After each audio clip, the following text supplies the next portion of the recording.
మన ప్రభు అయిన యేసుక్రీస్తు వారి నామంలో మీ అందరికీ మరొకసారి ఈ కార్యక్రమానికి ఆహ్వానం పలుకుతూ ఉన్నానండి. మనము మార్కు సువార్తని తెలుసుకుంటూ ఉన్నాం కదా. ఈ మార్కు సువార్తలో నుంచి మన ప్రభు అయిన యేసుక్రీస్తు వారి ఆఖరి ఘట్టంలో మనం ఆ విషయాల్ని మనం తెలుసుకోబోతూ ఉన్నాం. ప్రార్థన చేసుకుందాం. పరలోకమందున్న మా తండ్రి, మీ నామానికి స్తుతియు ఘనత మహిమ చెల్లును గాక. ప్రభు అయినా ప్రభు, మేము ప్రభు అయిన యేసుక్రీస్తు వారు మీ కుమారుని గురించి తెలుసుకుంటూ ఉండగా ఈ యొక్క పరిశుద్ధాత్మను మా అందరిపైన కుమ్మరించి స్పష్టంగా అర్థం చేసుకోవడానికి సహాయం చేయమని ప్రభు అయిన యేసుక్రీస్తు వారి పేరట అడిగి వేడుకుంటున్నాం తండ్రి. ఆమేన్. ఆమేన్. గెత్సెమని అనగా ఏమిటండి? అది ఎక్కడ మనకు కనబడుతూ ఉన్నది? గెత్సెమనే అనే తోట యెరూషలేములో ఉన్నది. మన ప్రభు అయిన యేసుక్రీస్తు వారికి గెత్సెమనే తోట చాలా ఫేవరెట్ ప్లేస్. అనేక సార్లు మన ప్రభువు ఆ తోటలోనికి వెళ్ళి ప్రార్థించుకోవటం, శిష్యులను తీసుకుని వెళ్ళటం, అది ఆయనకి ఇష్టమైన స్థలంగా మనం చూస్తున్నాం. గెత్సెమనే అనే మాటకి అర్థము ఆయిల్ ప్రెస్, అంటే ఒక గానుగ, అంటే నూనె తయారు చేయటము. ఎందుకంటే ఆ గెత్సెమనే తోటలో చాలా ఒలీవ చెట్లు ఉండేవి అనమాట అండి. కానీ సరిగ్గా క్రీస్తు శకము 70వ సంవత్సరంలో యెరూషలేము నాశనం అయిపోయినప్పుడు, యెరూషలేము పట్టణమును రోమీలు నాశనం చేసినప్పుడు ఆ గెత్సెమనే తోటలో ఆ చెట్లన్నీ, ఒలీవ చెట్లన్నీ కొట్టేశారు. సో ఇప్పుడు గెత్సెమనే యెరూషలేములో ఉన్నది. మన ప్రభు అయిన యేసుక్రీస్తు వారు బేతనీ నుండి యెరూషలేముకి పట్టణము, యెరూషలేము దేవాలయములో ప్రవేశిస్తున్న ఆ టైంలో, అంటే ఆ దగ్గరలో ఈ గెత్సెమనే తోట ఉన్నది. ఆ గెత్సెమనే తోట నుండి కొంచెం పైకి వెళ్తే మనము ఒలీవ కొండ, ఈ ఏరియాలో గెత్సెమనే తోట ఉండేది. మన ప్రభు అయిన యేసుక్రీస్తు వారిని ఇప్పుడు మనము యెరూషలేములో ఇంతకు ముందు మనం కలుసుకున్నప్పుడు ఆయన్ను మేడగదిలో చూసాం. మేడగదిలో శిష్యుల పాదాలని నీళ్లతో కడిగారు.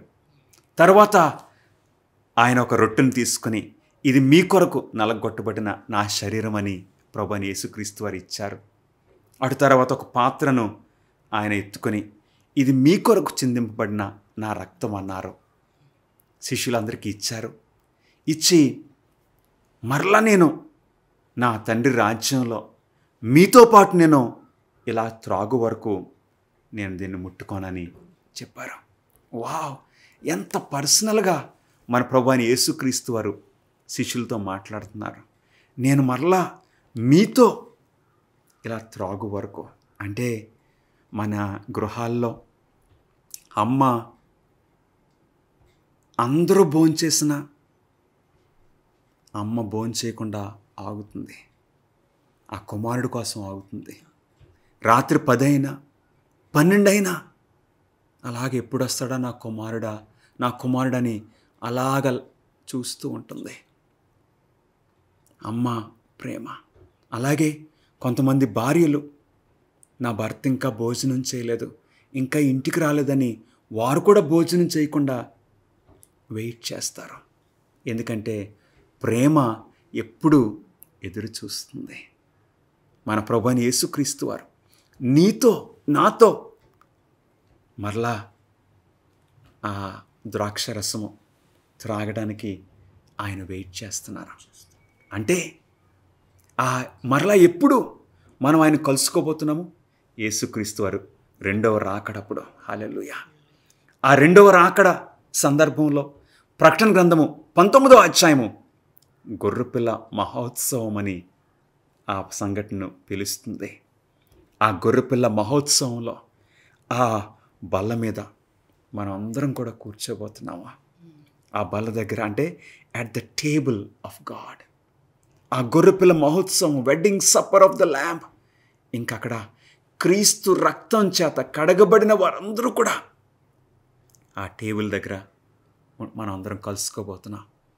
చిన్న పెద్ద, గొప్ప బీద తేడాలు ఏమీ ఉండవు. అందరూ క్రీస్తు రక్తంలో కడగబడిన వారు, క్రీస్తు యొక్క నీతి చేత కప్పబడిన వారు. మన ప్రభు అయిన యేసుక్రీస్తు వారు ఒక ఉపమానం చెప్పారు. ఏమనంటే, వివాహ విందుకు అన్ని సిద్ధపాట్లు, కానీ పిలువబడిన వారు రాలేదు. ఆహ్వానం అందరికీ అందించబడింది, అందరూ వచ్చారు, అందరూ చక్కగా ఆ వివాహ విందులో పాల్గొంటున్నారు. This is a picture of haven. అవును ప్రియులరా, ఆ విందులో నీ ఉంటావా, నేను ఉంటానా? ప్రభు అయిన యేసుక్రీస్తు వారు ఆ మేడగదిలో ఇలాగ ముగించుకుని ఆ రాత్రి మన ప్రభు అయిన యేసుక్రీస్తు వారు ఇద్దరికి వార్నింగ్ ఇచ్చారు, అంటే హెచ్చరిక చేశారు. పేతురుతో అన్నారు, ఈ రాత్రి కోడి 2 మార్లు కూయకు మునిపే. మార్కు సువార్త 14వ అధ్యాయము 30వ వచనంలో యేసు పేతురును చూచి, నేటి రాత్రి కోడి 2 మార్లు కూయక మునిపే నీవు నన్ను ఎరుగనని ముమ్మారు చెప్పదు అని నీతో నిశ్చయముగా చెప్పుచున్నాను. ప్రభువైన యేసుక్రీస్తు వారు చెప్పారు. కానీ పేతురు కొంచెం బ్లంట్గా ఏమన్నాడండి? ఖండితంగా 31వ వచనము, నేను నీతో కూడా చావవలసి వచ్చినను నిన్ను ఎరగనని చెప్పను అనెను. అట్లు వారందరూ అనిరి. అందరూ కూడా. ఎందుకంటే ఆ రాత్రి మన ప్రభువు సెలవిచ్చారు, మీలో ఒకరు నన్ను అప్పగిస్తారని. అలాగే మేము ఎవ్వరూ చేయమని అన్నారు. ఇస్కరియోతు యూదాకు సిగ్నల్ అందింది, కానీ అలాగే తనలో తాను దాచుకుంటున్నాడు. గమనిస్తున్నారా ప్రియులారా? ప్రభువైన యేసుక్రీస్తు వారు ముందే చెప్పారు, ఈ ఇద్దరు శిష్యులకు, ప్రత్యేకంగా ఇస్కరియోతు యూదాకు, పేతురుకి. ఆ రాత్రి ఆ మేడగది నుండి వారు ఎక్కడికి వెళ్ళారో తెలుసండి? గెత్సేమనే తోటలోనికి వెళ్ళారు. గెత్సేమనే తోటలోనికి వెళ్ళినప్పుడు ఆ తోట దగ్గర ఆయన ఆ గెత్సేమనే తోట దగ్గరికి వెళ్ళేసరికి 12 మంది శిష్యులు లేరు ఆయనకి. 11 మంది శిష్యులే ఉన్నారు. ఎందుకంటే అప్పటికే ఇస్కరియోతు యూదా తన పని మీద వెళ్ళిపోయాడు. అప్పగించడానికి కన్వీనియంట్ టైం చూస్తున్నాడు. ఆ రాత్రి గెత్సేమనే తోటలో ఉంటారు ప్రభు అని ఆయన ఇన్ఫర్మేషన్ దొరికినప్పుడు ఆయన ఆ ఇన్ఫర్మేషన్ ఆ ప్రధాన యాజకులకు ఇవ్వడానికి ఇస్కరియోతు యూదా వెళ్ళిపోయాడు. ఈ 11 మంది శిష్యులను తీసుకుని మన ప్రభువు వెళ్ళారు. ఆ 11 మంది శిష్యుల్ని గెత్సేమనే తోటలో ఆ రాత్రి వేళ లోపలికి వెళ్ళారు. ఆ రాత్రి వెన్నెల రాత్రి. ఎందుకంటే పస్కా పండుగ టయానికి ఫుల్ నిండు పౌర్ణమి. కాబట్టి ఆ వెన్నెల్లో మనము ప్రభువైన యేసుక్రీస్తు వారిని, ఈ 11 మంది శిష్యుల్ని మనము మన యొక్క ఊహలో చూడవచ్చు. నడుస్తున్న టైంలో ప్రభువైన యేసుక్రీస్తు వారు ఏదో ఎవరూ వర్ణించలేని ఒక వేదన ఆయనలో కనపడుతుంది. ఎప్పుడు కూడా ప్రభువైన యేసుక్రీస్తు వారు ఎప్పుడు ధైర్యంగా ముందుకు వెళ్ళే ఆయన ఆ రాత్రి, ఒక బైబిల్ పండితులు వివరిస్తున్నారు, ఒక పెద్ద వృక్షము గాలికి వంగిపోయినట్లుగా, ఏ మైటీ ఓక్, మన ప్రభువైన యేసుక్రీస్తు వారు ఆ రాత్రి ఏంటో ఆయన ఆ పాదములు కొంచెం తడబడుతున్నాయి. కొన్నిసార్లు శిష్యులు ఆయన పట్టుకోవాల్సి వచ్చింది. గెత్సేమనే తోట దగ్గరికి వచ్చారు. అందులో 8 మంది శిష్యులను ఆ తోట ద్వారంలో మీరు ఇక్కడ నుండి ప్రార్థించమన్నారు. 3 తీసుకుని ఆయన కాస్త లోపలికి వెళ్ళారు. ఆ 3 పేర్లు మనకు బాగా తెలుసు. పేతురు ఉన్నాడు అందులో, యాకోబు, యోహాను. వారి 3కి కూడా నాతో పాటు మీరు ప్రార్థించండి, నా కొరకు ప్రార్థించండి అని చెప్పి, ఇప్పుడు వారి దగ్గర నుండి మరలా ఒక రాయి విసిరితే ఎంత దూరం వెళ్తుందో సాధారణంగా యావరేజ్గా అంత దూరం మన ప్రభు వెళ్ళారు. ఎందుకంటారు? అందరూ కలిసి ప్రార్థించవచ్చు కదా. 8 మందిని ఒకచోట, ఈ ముగ్గురిని కాస్త లోపలికి, వారిని విడిచిపెట్టి మన యేసయ్య ఇంకా లోపలికి వెళ్ళి ఆయన ఒంటరిగా ఎందుకు ప్రార్థిస్తున్నారు? ఎందుకంటే ఆయన పడుచున్న వేదన ఎవ్వరూ కూడా చూడకూడదు, శిష్యులు చూడకూడదు. ఎందుకంటే ఆయన ఒంటరిగా.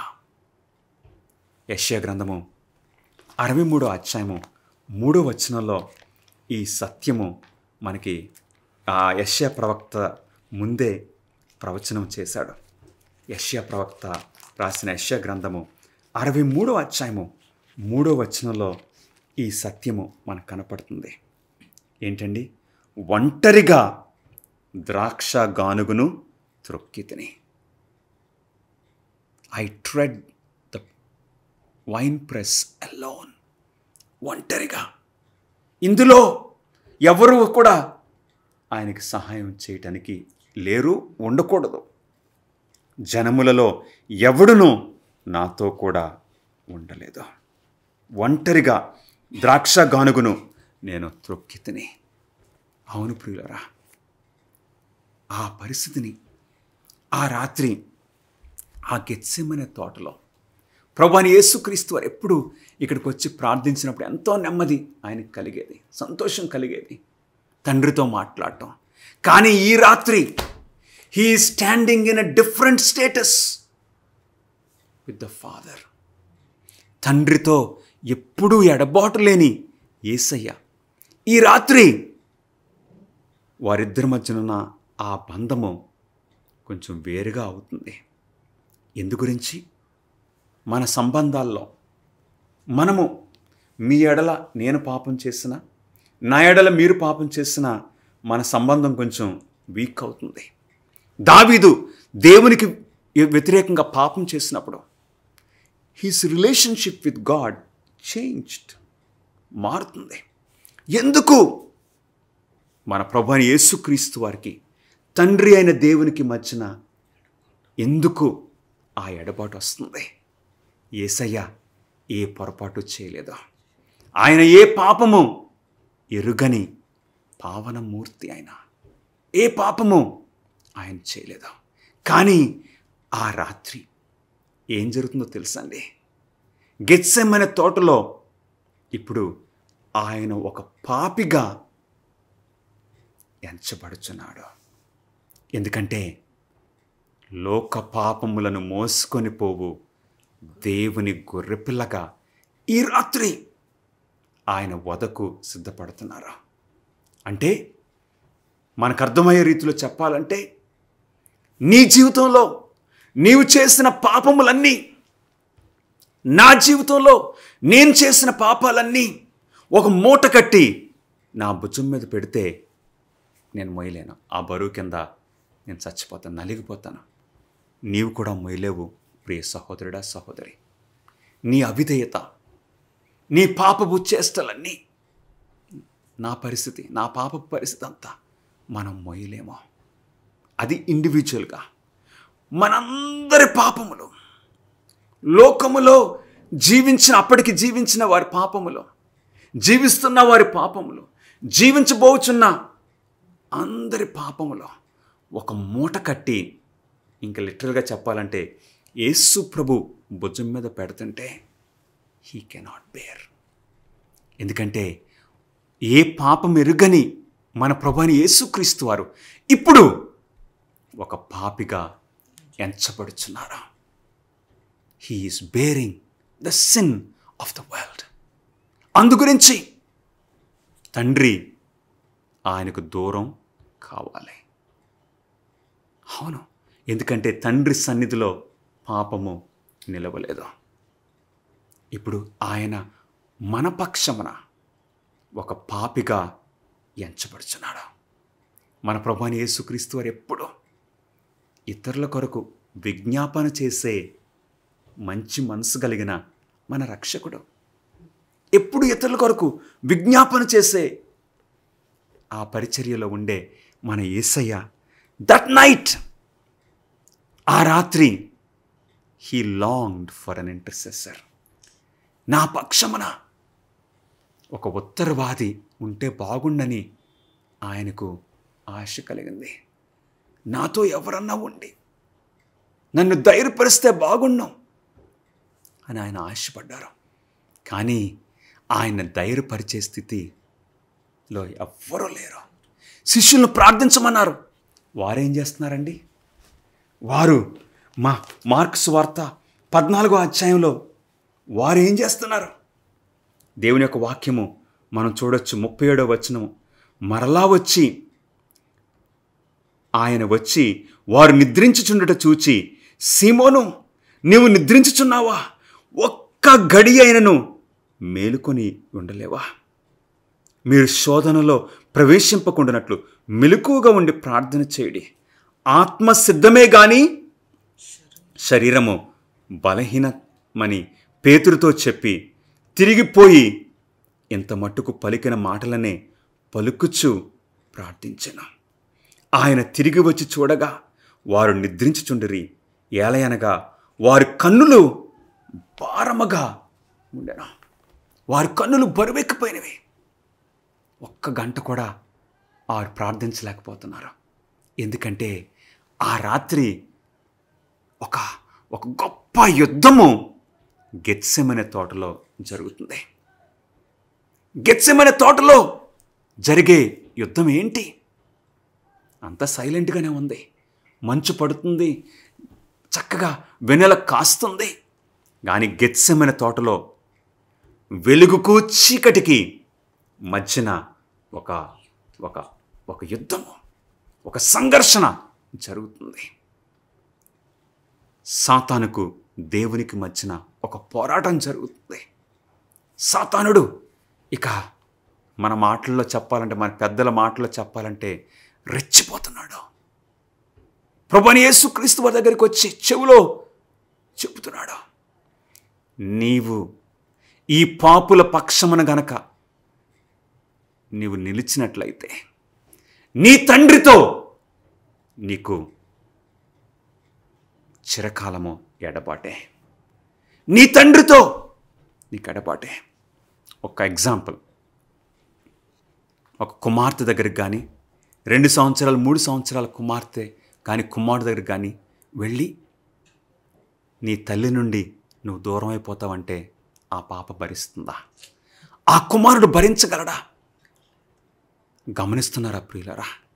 మన ప్రభువైన యేసుక్రీస్తు వారికి, తండ్రి అయిన దేవునికి ఎప్పుడు ఎడబాటు లేని ఆ రాత్రి, it was as if the father was moving away from the son. ఎందుకంటే మన ప్రభువైన యేసుక్రీస్తు వారు ఇప్పుడు ఒక పాపిగా ఎంచబడుచున్నారు. He became a sinner for us. అవును, మన పాప భారము ఆయన మీద మోపబడుచున్నది. సాతానుడు అంటున్నాడు, ఇక నీవెప్పటికీ నీ తండ్రితో ఉండదు. ఎందుకోసం, ఎవరి కోసం నువ్వు చేసే ఈ త్యాగం? ఎందుకు?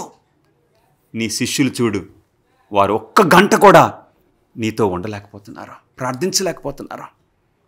ఏ మానవులు నీ త్యాగాన్ని అర్థం చేసుకోరు, గ్రహించరు, నిన్ను సిలువేస్తున్నారు. మన ప్రభువైన యేసుక్రీస్తు వారు ఆ రాత్రి ఒక మానవుడిగా, సంపూర్ణంగా ఒక మానవుడిగా ఇప్పుడు ఈ పోరాటంలో గెలవాలి. ఎలోన్ ఆయన ఒంటరిగా ద్రాక్ష గానుగును త్రొక్కుచున్నారు. అవును ప్రియులరా, ఆ రాత్రి మన ప్రభువైన యేసుక్రీస్తు వారు నిజంగానే ఒంటరిగా ఉన్నారు. ముమ్మారు ఆయన ప్రార్థించారు, తండ్రి నీ చిత్తమైతే ఈ గిన్నె నా యొద్ద నుండి తొలగిపోనేమో, నా యొద్ద నుండి తొలగనేమో. ఎందుకంటే మన ప్రభువైన యేసుక్రీస్తు వారు ఒక మానవుడిగా ఈ సంఘర్షణలో పాల్గొంటున్నారు.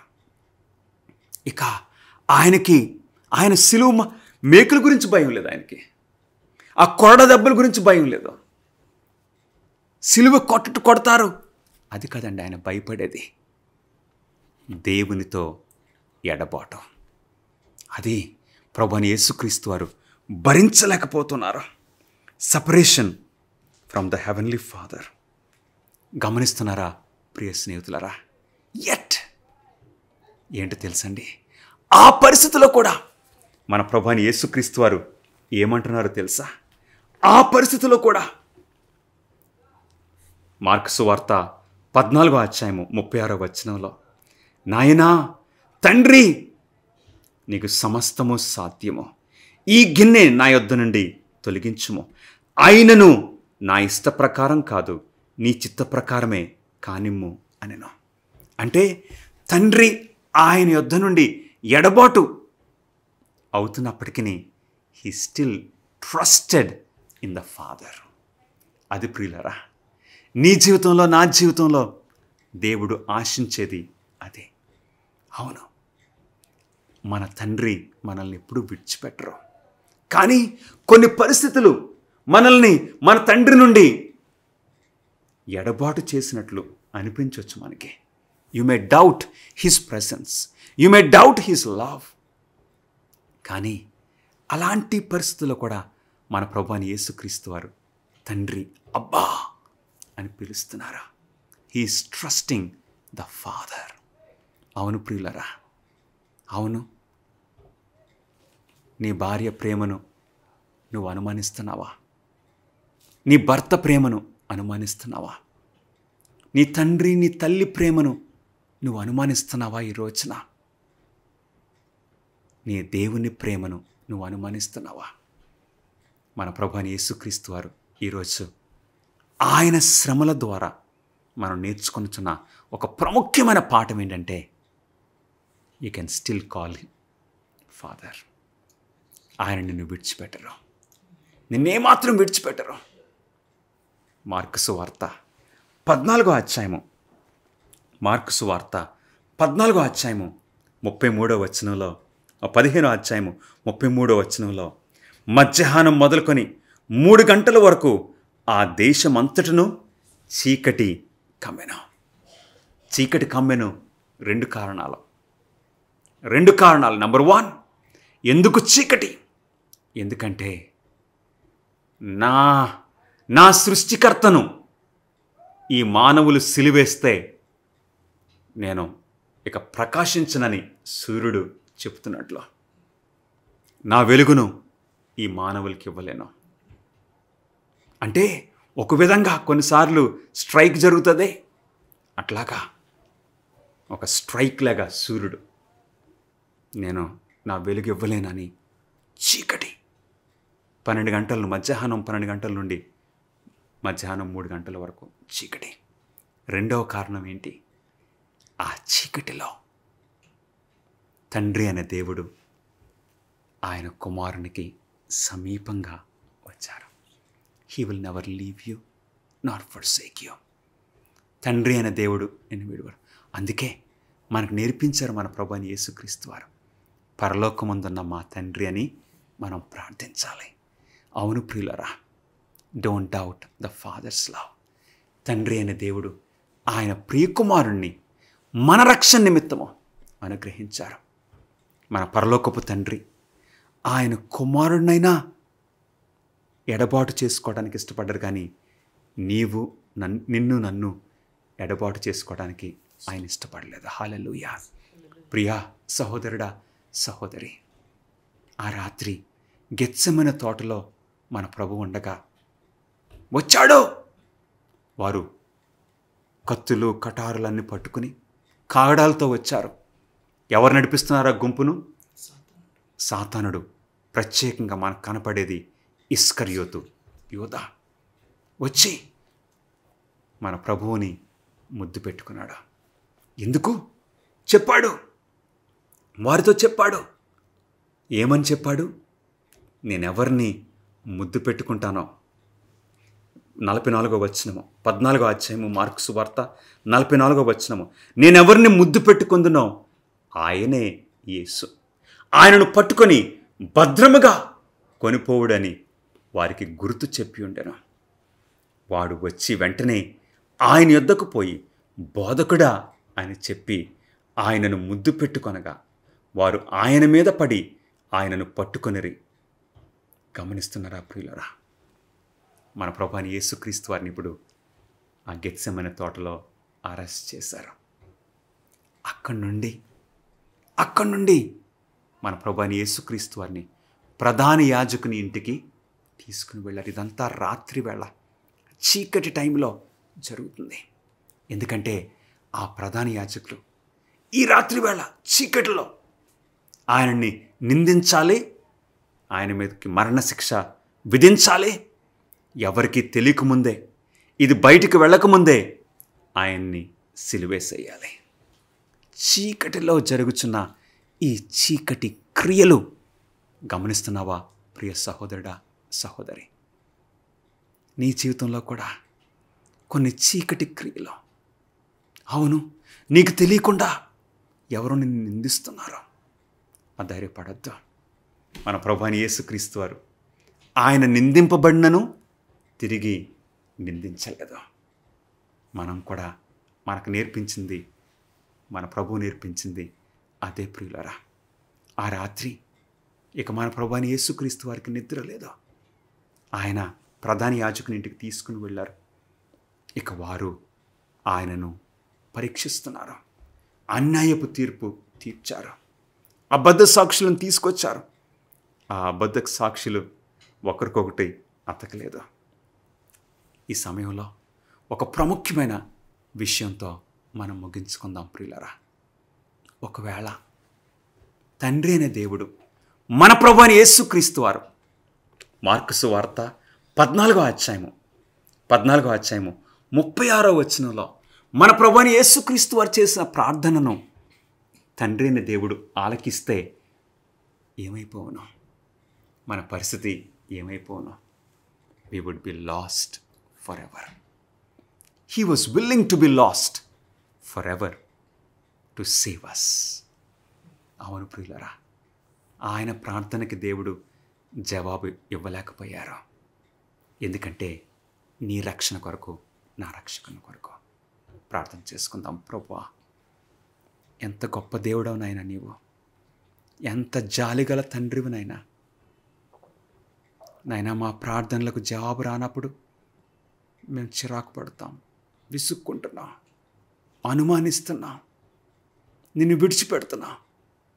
కానీ నీ ప్రియకుమారుడును ముమ్మారు చేసిన ప్రార్థనను ప్రభా మీరు అంగీకరించలేదా?